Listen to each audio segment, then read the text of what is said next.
하나님은 우리 청년들에게 배우자를 영알려로 바르게 선택하라고 말씀하십니다. 우리가 배우자를 선택하려면 하나님이 찾는 택한 사람을 만나야 됩니다. 하나님이 찾으시는 사람이 있습니다. 하나님은 불신자 중에서도 하나님 마음에 합한 사람을 찾습니다. 과연 하나님은 어떤 사람을 찾고 계실까요? 우리가 하나님 마음을 알려면 성령으로 충만해야 됩니다. 그럼 우리가 배우자를 선택할 때도 성령으로 충만한 상태에서 배우자를 선택해야 됩니다. 성령 충만하려면 먼저 성령 세례를 받아야 됩니다. 그리고 깊은 기도를 많이 해야 성령이 충만할 수가 있습니다. 그래야 하나님의 눈으로 사람을 볼 수가 있는 것입니다. 무엇보다도 성령으로 영안이 열려야 됩니다. 영안이라고 하면 먼저 자신의 영적인 상태를 바르게 보는 사람입니다. 그리고 성경 말씀의 비밀을 깨닫는 사람입니다. 하나님은 잠언서 31장 10절로 12절에서 누가 현숙한 이를 찾아 얻겠느냐? 그의 값은 진주보다 더하니라. 그런 자의 남편의 마음은 그를 믿나니 산업이 핍절하지 아니겠으며 그런 자를 살아있는 동안에 그의 남편에게 설을 행하고 악을 행하지 아니하니라고 말씀하십니다. 다른 사람일 때 하나님 마음으로 보는 사람이 영안이 열린 사람입니다.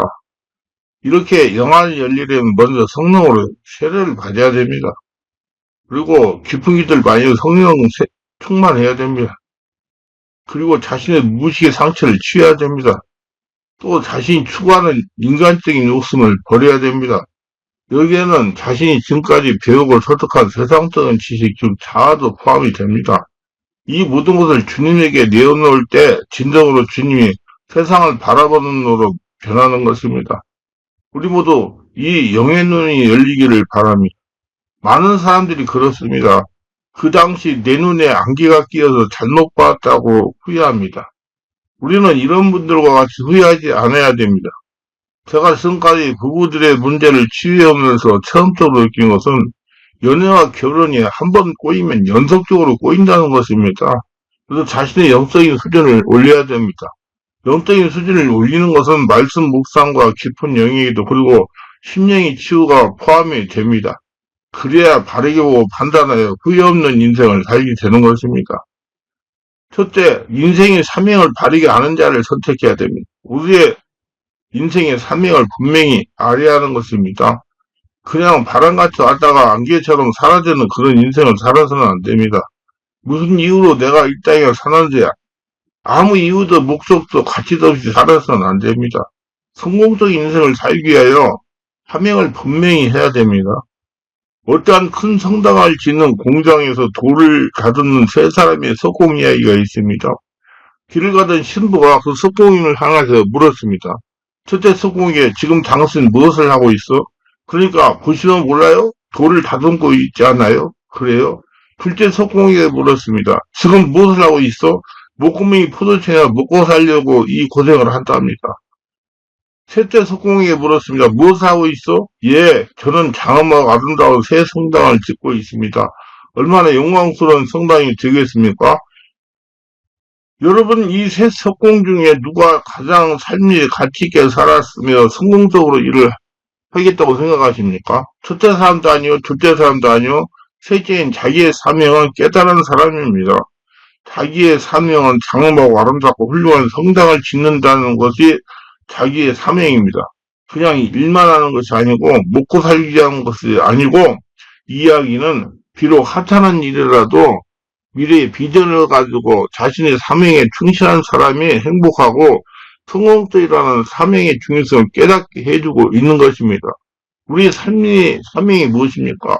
분명하고 간단한 문장으로 기록할 수 있습니까? 과장에게 물어보겠습니다. 당신 사명이 무엇입니까? 왜 애를 쓰고 일하고 있습니까?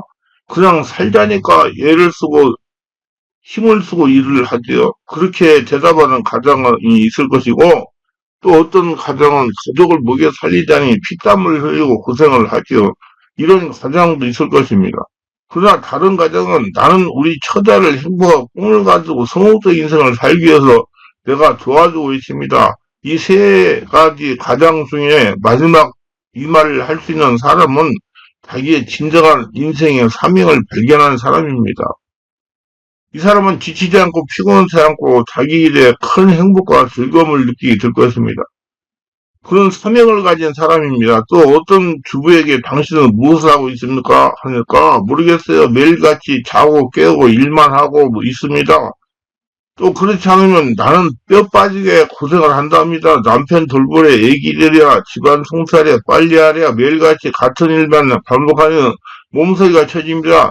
그렇게 말하는 주부도 있을 것입니다. 그러나 어떤 주부는 나는요, 우리 남편 도와주고 자식들을 도와서 꿈을 가지고 희망차고 행복하고 성공적인 인생을 살기 위해서 그들을 도와주고 있습니다. 이 얼마나 멋지고 사명적인 선행인 것입니까?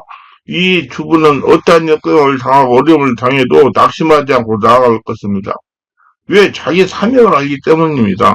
나는 남편을 도와 꿈을 가지고 행복하고 성공적인 인생을 살기 위해 도와주는 사람입니다. 나는 필요한 사람입니다. 나는 그런 행복해질 수가 있는 것입니다. 성공한 사람들은 사명을 가진 사람들인 것입니다. 왜? 무엇을 위해 사는가? 거기에 대한 분명한 사명이 있습니다. 미국의 16대 대통령 링컨은 무엇 때문에 삽니까? 물었다면 난 노예 해방을 하기 위해서 대통령을 하고 싶습니다. 왜?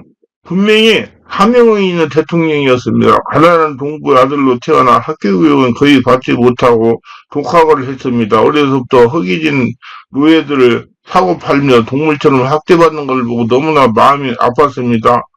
대통령이 있어야 노예 문제로 남북이 대립한 국가적인 위기를 구하고 노예 제도를 없애려고 1862년 해방선을 하고 4년간 남북전쟁을 거쳐 승리하고 노예를 해방했던 것입니다. 노예 해방의 아버지였습니다. 그러나 그는 지금까지 전 세계적으로 추앙을 받고 있는 것은 그 사명을 아는 사람이었습니다.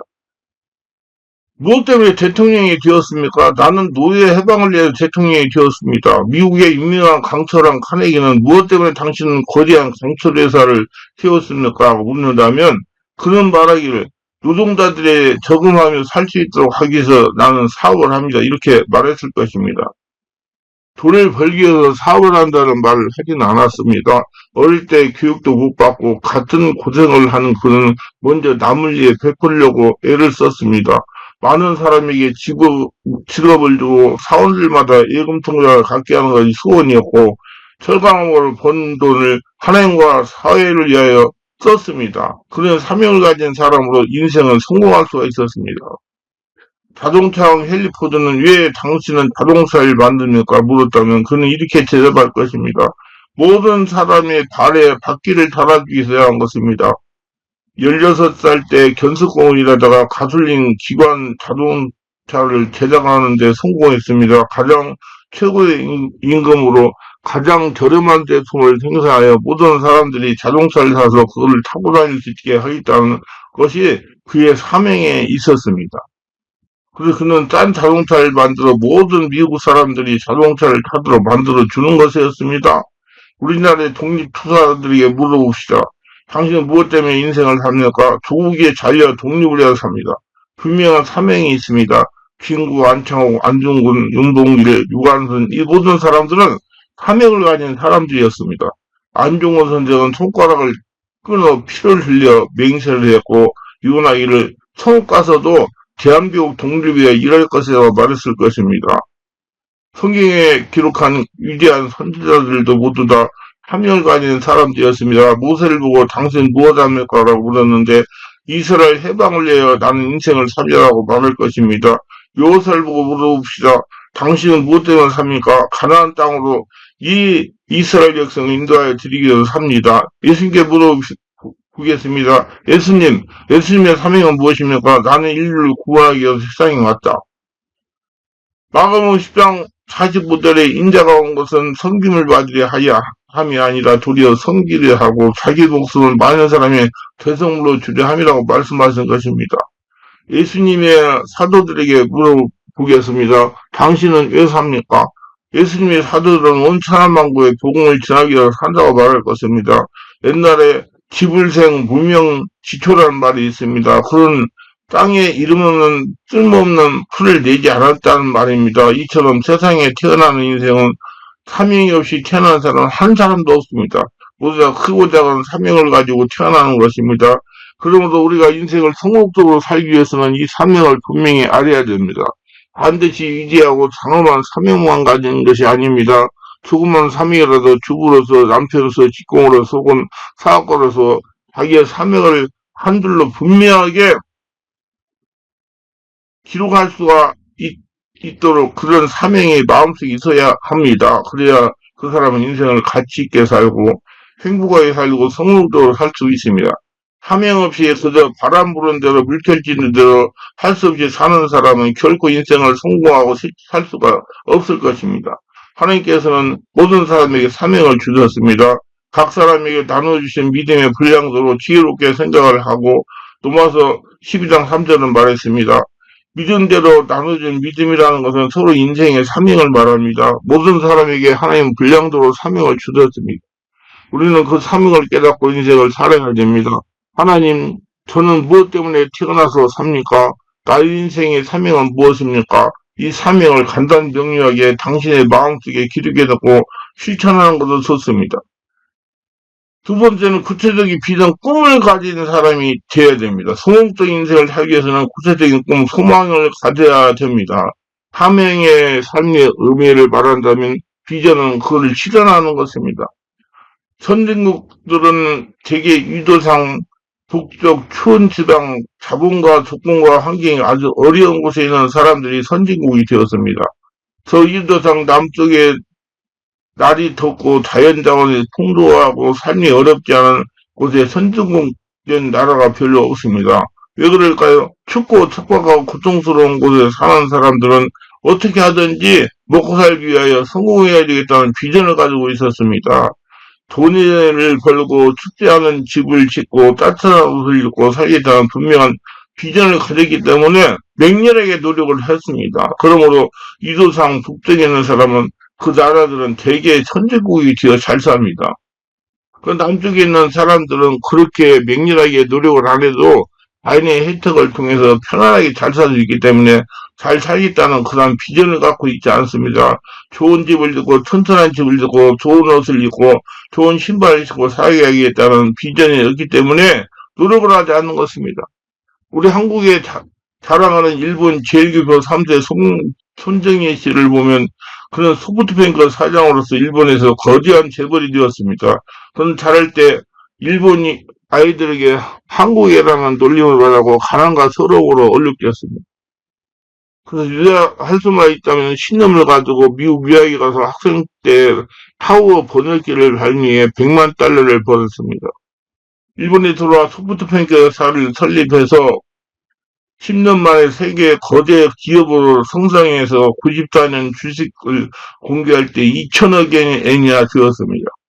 빌 게이츠가 780억 불인데 그는 700억 불입니다. 그에게 성공 비결을 물으니까 나는 비전과 자신감을 가졌기 때문에 성공했다고 말했습니다. 우리가 비전을 갖지 않으면 결코 성공하지 못합니다.